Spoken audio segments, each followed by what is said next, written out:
Je vous ai parlé de la culture d'entreprise. Au départ, ce qu'il faut bien comprendre, c'est que l'entreprise a une ADN. Et l'ADN, c'est ce qui va aider, si on la comprend bien, à se transformer.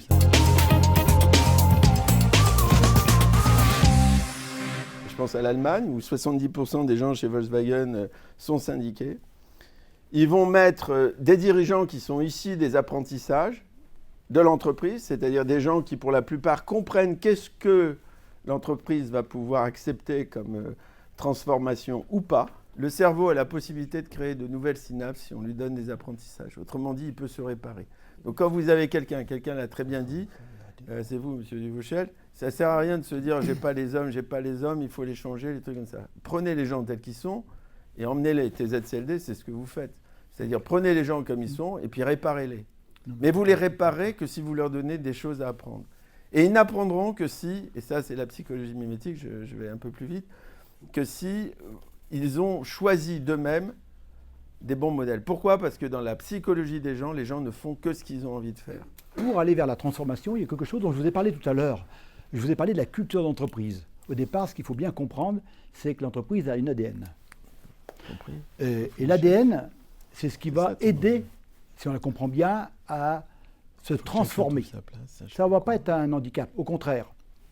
Alors, je rappelle quand même que le dirigeant, lui, il a la lourde tâche de fixer un cap, ça tout le monde comprend, et d'embarquer tout le monde pour aller vers cette destination. Je dis bien, et pour ça, il va s'appuyer sur 3 piliers. La vocation, la mission, pourquoi en effet, la vision vers où on veut aller, et les valeurs collectives que ce qu'on ambitionne, qu'on partage. Et je vais faire travailler la force émergente, comme dit Milsberg ici. Donc, je vais déplacer les forces. Mais c'est de la transformation, on est d'accord là, dans ce que je vous dis. Hein. C'est de la transformation. Donc, je vais reprendre, sans vous dévoiler la stratégie, enfin, il y a tout un processus qui est décrit justement ici. Comment, et c'est la méthodologie qu'il va utiliser de toutes les questions, ça c'est sa posture avec la mentalité qu'il doit avoir. Parce qu'il doit avoir une autre posture. Et puis derrière, pour accompagner ces gens-là, toutes ces personnes qui sont des personnes clés, qui vont faire la transformation de demain, il va falloir justement s'appuyer sur une méthodologie, l'aliment des planètes. C'est celle que je décris justement dans mon livre.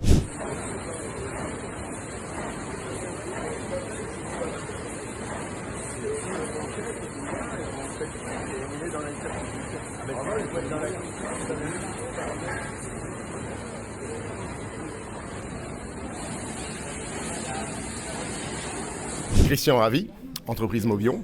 Alors, ravi Eric. Voilà, aujourd'hui on va dire leader électrique en tout cas pour la partie scooter. À leader, on en est loin encore. Ah si, on est toujours leader quand on vient finalement partager la vision. La vision, c'est ça aussi. On est leader du circulaire parce qu'effectivement on a fait le premier scooter intégralement circulaire. Je le savais Christian. Voilà, c'est important. Merci en tout cas cher Philbert. On voit toujours s'inspirer est une nécessité. Pas toujours copier, s'inspirer, on voit bien la nuance. On t'a vu intervenir ce matin Christian, des sujets en tout cas de préoccupation au cœur de l'entreprise qu'en un seul coup, collectivement, il faut emmener chacun, chacune, non pas vers la vision, mais vers un horizon d'entreprise. Oui, c'est un vrai sujet. Philbert l'a démontré de manière magistrale. Ouais. Il y a une vision commune, puis il y a la vision de chacun. Et comment on fait pour que tout ça soit cohérent et permettre la coopération, parce que c'est ça qui est important. Ouais. C'est qu'on coopère pour atteindre un objectif ensemble. Et donc, oui, je trouve que c'est très important de libérer les talents et d'aller chercher ceux qui sont latents et pas ceux qui sont évidents. Exactement. On l'a vu, des petites questions qui ne sont pas forcément anodines, parce que c'est vrai qu'on bénéficie, lorsqu'on embauche des gens, de ressources. Et c'est vrai que transmuter dans certains cas ces ressources, parce qu'il faut aller au-delà de la compétence, de la connaissance, vers forcément des idées de performance. On a finalement ces carbones qui sont là, on a vu l'image, j'aime bien moi, entre le charbon et un diamant, c'est finalement les mêmes atomes, mais c'est pas forcément les mêmes, je dirais, utilités. Il faut de tout pour réussir dans une entreprise. Ouais, alors nous on ne travaille pas du tout la performance, on travaille la robustesse. Très bien, oui. Parce que notre objectif c'est la durabilité. on fait un produit qui est Pour les réparable, scooters, ouais. durable, remanufacturable. On fait la remanufacture. En fait, notre objectif, c'est d'éviter de réextraire de la matière C'est malin, qui ça. est déjà là. Ouais. Et même la mise en forme de cette matière, pas la détruire pour la fondre et la refaire. Pas de sens à ça. Donc, on cherche la durabilité. Et donc, je pense qu'avec l'humain, c'est la même chose.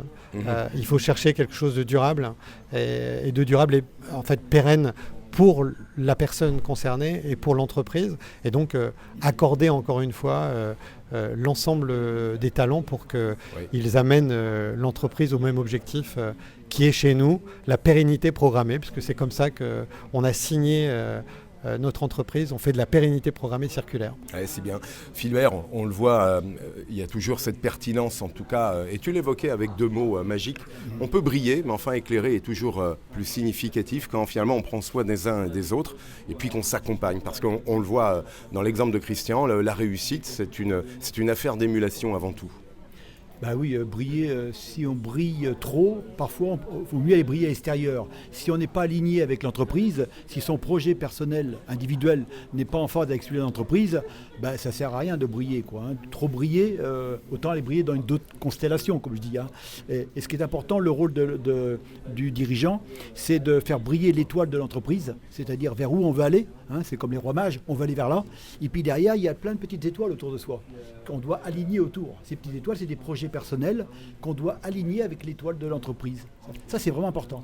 Je voulais terminer avec toi, Christian, parce qu'au-delà finalement de cette durabilité, il y a aussi un enjeu, parce que sortir finalement des outils pour jouer notre mouvement, notre mobilité dans cette société, peut être aussi, je dirais, à valeur sociale. Je sais qu'il y a un coût assez modeste pour utiliser ces scooters. Là aussi, c'est donner la possibilité à des gens qui sont des fois à compter, et Dieu sait qu'on peut compter très vite dans ces temps compliqués, et pour autant avoir une mobilité assurée, sécurisée, pérenne. Ça, c'est un bel enjeu. Oui, c'est ce sur quoi on travaille depuis très longtemps. C'est arriver par notre mécanisme d'industrie circulaire à faire baisser les prix. Et donc aujourd'hui, on est moins cher que les Chinois et les Indiens. On a réussi à faire en sorte qu'un individu qui veut juste aller en formation ou au travail puisse le faire pour un budget de moins de 50 € par mois sur la partie véhicule. Et ça, c'est entretien compris, hein, parce que en général... J'aime bien. Et avec le sourire en plus, Christian. Avec le sourire. Et donc oui, le succès est possible. Maintenant, Mobion n'en est pas encore là. On était une start-up qui est devenue PMI. On a racheté une usine en 2022. Et maintenant, on doit grandir et donc probablement se faire accompagner par des gens qui ont le talent de Philbert. Et d'ailleurs, on va en parler très bientôt. Bon, c'est bien. Juste, je voulais terminer sur ça. L'objectif de demain pour Mobion, c'est d'avoir une taille qui lui permette d'être stable, parce qu'aujourd'hui, c'est très compliqué de faire un nouveau modèle, un modèle industriel. Les financiers français ne savent plus investir dans l'industrie. Ils savent faire du rapprochement d'industrie, de la croissance externe, mais aider des entreprises à devenir des ETI quand elles sont juste des PMI. On a même oublié le mot PMI. On ne savait plus ce que ça voulait dire, la petite et moyenne entreprise industrielle, parce que c'est ça le sujet. Bon, il y a un grand rendez-vous, j'espère. Je ne sais pas si vous êtes déjà calé pour ça. C'est le MIF, il est à quelques semaines. Nous participons au MIF cette année avec 2 partenaires qui font des trottinettes, Plume Mobility, et des vélos Imagine Bike, qui sont eux aussi Origine France Garantie. Donc comme Mobion, fabrique en France des modèles démontables, réparables, remanufacturables, qui sont vendus à l'usage. Alors pas que pour eux, puisque nous, chez Mobion, on ne vend pas, on ne fait que de la vente d'usage, mais le modèle de vente à l'usage a été aussi développé par Plume et Imagine Bike, qui partageront donc le même stand. Génial. Avec ACI Group, qui est le groupe industriel qui nous rejoint. Made in France. Ouais, ça marche. Dernière question, Philbert. Une question pour toi, justement. Donc c'est... Dans la conférence de ce matin, la matinale, qu'est-ce que tu as particulièrement apprécié ? C'est la méthode. La méthode ? C'est la méthode, c'est révéler l'importance de synchroniser les objectifs d'une personne et d'une organisation. Et puis la manière dont c'est fait, avec beaucoup de méthodes, avec des règles qui sont extrêmement importantes pour pouvoir éviter les erreurs. Notamment la méthode, comme je le dis, de libérer les talents, ouais. De libérer les talents. Que j'ai déjà dit tout à l'heure. Tout à fait, libérer les talents, la méthode est décrite dedans, et puis le mentorat qui est important pour faire grandir ces personnes-là aussi. Ça c'est important, j'insiste très bien là-dessus. Philbert, ravi, on profite, belle conférence ce matin ici au cœur de la MIPI. Merci. On va remercier Jean-Marc, ses équipes. On a pu évoquer tout ton axe sur libérer vos talents. On va être totalement cœur sujet puisqu'ensemble on va animer une table assez importante au sein de Capithème. On va parler finalement du bien-être du chef d'entreprise. Eh bien oui, comme tu as pu voir, on a abordé aujourd'hui comment façonner son entreprise de demain. Oui. Eh bien, on a bien vu que le dirigeant, eh bien, c'est lui qui doit fixer un cap et qui doit entraîner toute son équipe.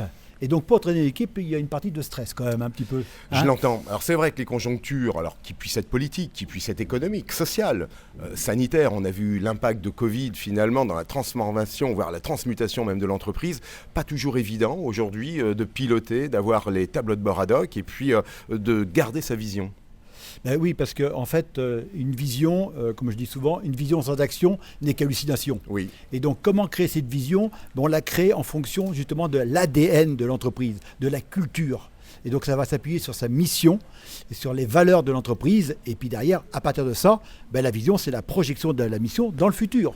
Mais sans ignorer le passé. Bon, cher Philbert, on va en débattre avec vous, puisque le 15 octobre, cette table ronde Capithème aura lieu. Et puis, c'est l'occasion d'y participer. Oui, et puis surtout de passer des messages importants et collectivement, parce qu'on sera tous là avec un message particulier à donner. Capithème, le 15 octobre. Philbert. Allez, au 15 octobre alors, merci.